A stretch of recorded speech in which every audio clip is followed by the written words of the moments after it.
So we've prepped for the showing. We met the client.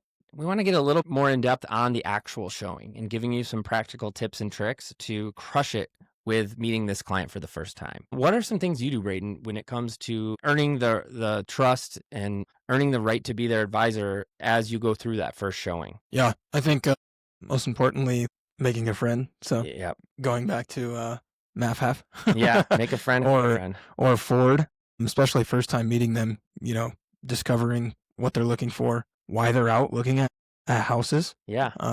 And then, diving into some of the home systems too, just to show them that I know what I'm talking about. I think that's the most important thing is make a friend. Have just friendly conversation with people. Find times to use humor. I love one thing Elle does is she says, guys, I don't work for the seller. So if you hate the carpet, say so, because I probably do too. We can laugh about it. Yeah.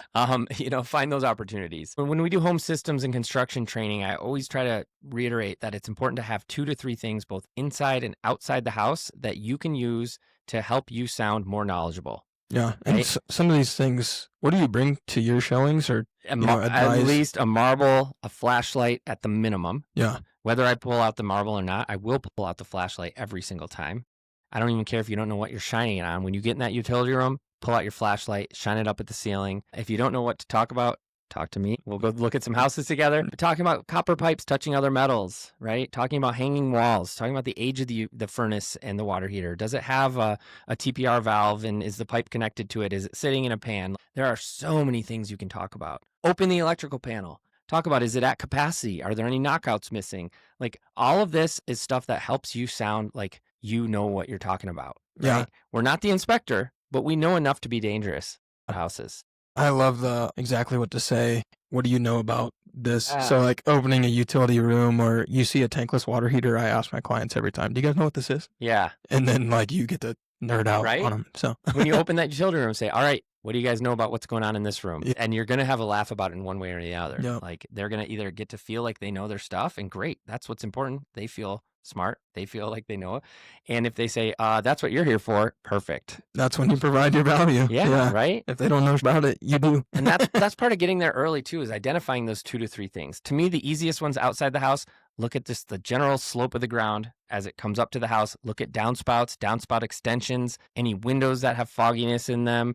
Is the chimney degrading? The electrical box is one piece that you can always use to talk about. Make sure it's not a Federal, Pacific, or a Zinsco panel. So there's a ton that you can talk about outside. And when you get inside the house, even more. Easy one, GFCI outlets. In the kitchen, I would recommend buying a couple little extra tools beyond the marble and flashlight on Amazon. I have a GFCI tester. You just plug in, push the button. It'll pop the GFCIs and it will also light up to tell you that it's properly wired. You can get a little wire tester to see if wires are hot. I have a thermal camera that I can use to show if there's heat loss, if there's drafts, if there's moisture that's behind a wall, it's going to show as a cooler or blue color. All of these things are simply tools. They're sales tools to make you look elevated to your client. Yeah. And I think this can get a little misconstrued of like, you need to know everything about a house. Yeah, not at Like, all. and you need to pull out all these tools. Yep. But like, I know you and I sitting here, we know a crap ton about houses. Yeah. But like, you just need to be able to talk to a couple things to show that it seems like you know what you're talking about. And if you don't know, that's okay. Say, hey guys, that's a great question. I'll be here at inspection, by the way, and I'll make sure our inspector, who is the pro, takes a really intentional close look at it. Every time. I'll make sure my inspector looks at that. This is what I think it looks like, but I'm not the inspector. Yeah. Never make claims. I forgot soffit vents on the outside too, my favorite one. Talking about soffit vents and breathability of the attic. Yeah. That's huge. Use that flashlight, open up underneath the sinks, shine it in there, turn on the faucets, flush the toilets, interact with the house. More than anything, like John says, I'm going to show you every reason you probably shouldn't like this house. Yeah, if, I think if it exists. Matt was telling us he turned on or flushed the toilet and water come out of the chandelier in the basement or something. And like, that guy was like, I'm never touring a house without you. Yeah. Britt had that in Atlanta too. They turned on, it was a flip, and they turned on the tub, and in about 2 minutes, the water was leaking from underneath and filled the entire bathroom. Yeah. Wow. So, do those little things that show you're looking for the things that they don't even know they should be looking for. Because at the end of the day, the feeling should exist that they don't want to see a house without you because they know you know your stuff and they trust you.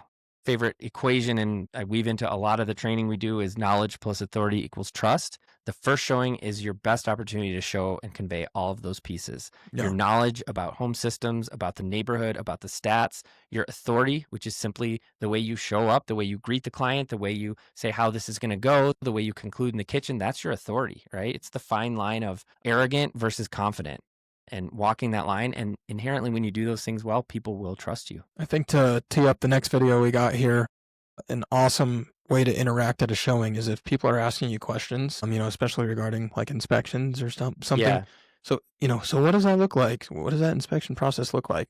This is an easy way to tee up your wrap up at the end, which is next steps, which is your consult. Right. I'm so glad you asked. Like, that's exactly, why I sit down with everybody and go over that. We'll actually look at an inspection report that I had done last week. Yeah, So, totally. Easy setup there. Tease you up for success. If they ask about lending, like, easy queue up. Yeah. Yeah, I got a guy. Yeah. I'll tell you guys about him later. Yeah, and then we'll get to that in the consult. But yeah, and a lot of my clients have told me how helpful it is to sit down early in the process and walk through exactly these types of questions. Yep. So would you guys be open to grabbing, either 20 minutes on a Zoom, or if you want a coffee, beer, it's on me. Perfect. So that is how we conduct ourselves during the first showing.